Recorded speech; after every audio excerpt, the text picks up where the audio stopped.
You know, I love coming out of that ring and Ace's face, I mean, he smiles, like he's got this like, hey mom, didn't I do this great job? And like, that's awesome, you know?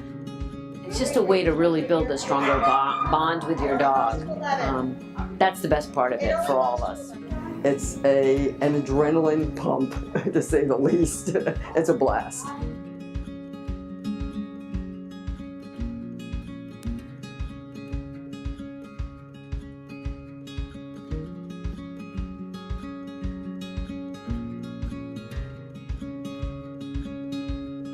My name is Vanessa Andrews, and I do agility with my 3 dogs, Ace, Rollo, and Stanley.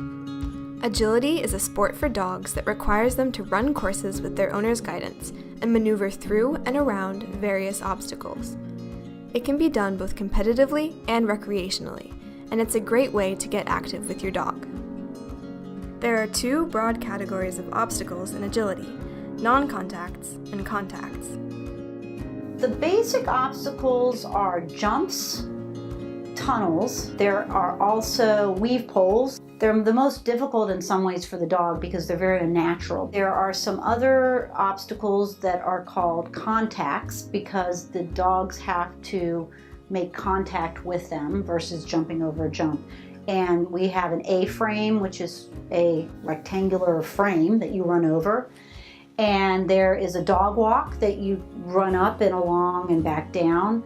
There's a teeter, which is like a seesaw that they go over.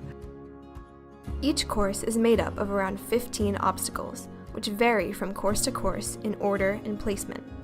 There are different types of courses that you do. Some are just jumps and tunnels and weaves. Some include the contact equipment like the A-frame and the dog walk. When you're in a competition, you'll have a couple of different types of events that you enter, and each one will have a set course, and you'll typically get the map ahead of time so you can see what that course is going to be. Before a run, the owners familiarize themselves with the course by walking through it without their dogs.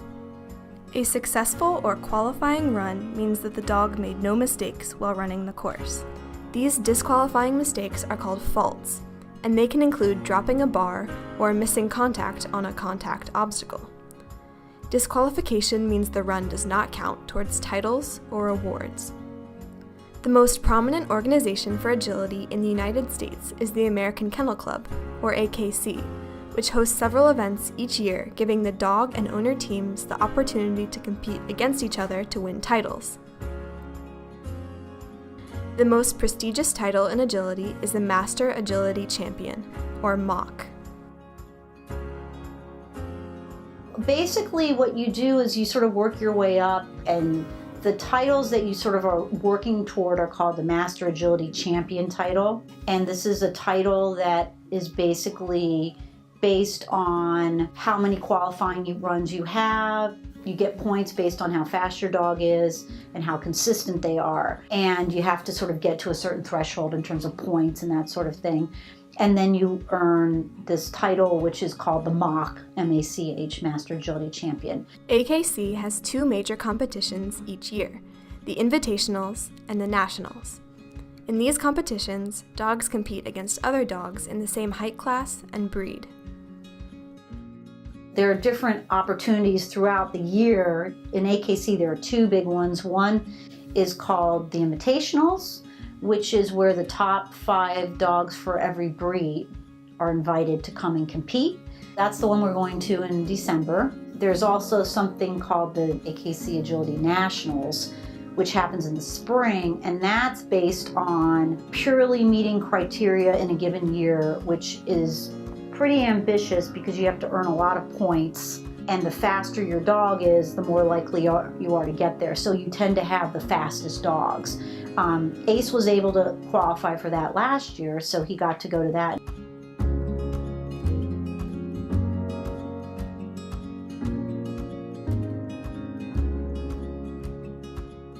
To practice for competitions, dogs and owners put in hours of hard work at training facilities and at home. Owners also get the help of professional dog trainers to guide them and provide expert opinion. I have been competing in agility since 1998, so almost 20 years. I have gotten to travel to 4 different countries competing and many states and national events. So I teach other people how to best cue their dogs. So if you don't cue your dog correctly, many dogs will do things that are unexpected that you don't want. And the better you can cue them, the faster and more timely you can cue them, not only are they faster, but it's safer for them because they know how to take off for a jump and you're not putting them into a wing or something like that. So I try to teach people how to cue their dogs to the best of their ability and also train their dogs so that they can be happy and successful, because I want to see every team and all my students do really well. Whatever their goals are, I want to see them succeed at their goals.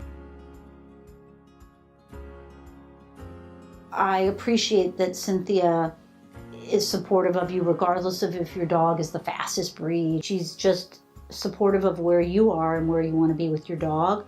Trainers like Cynthia not only teach the technical side of agility, but also provide support and encouragement to their students.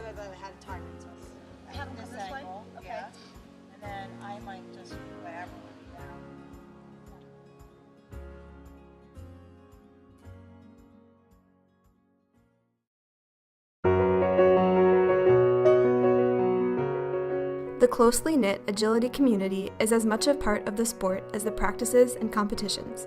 For me, my experience has been very supportive. You know, you have your friends who kind of remind you when there are those moments where you get frustrated or, you know, you need some support. So I found it's great, and, you know, a lot of my best friends now, I would say, are folks who I do agility with. In addition to the community aspect, the thing that people who do agility find the most rewarding is the strengthened bond they create with their dog. My favorite part about it is the relationship that's developed between my dog and me, or my dogs and me. I lucked out with having a great little dog that is good at it and likes to do it. That bond that you get with your dog competing is very special.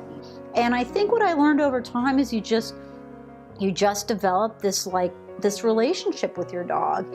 And if you don't get too caught up in the titles and, you know, the competition and all, you realize this is pretty awesome that I have this little dog that is willing to do all this for me. I mean, they always say, you know, your dog isn't in it for the titles or the ribbons, or they don't care about that stuff. They just care about making you happy.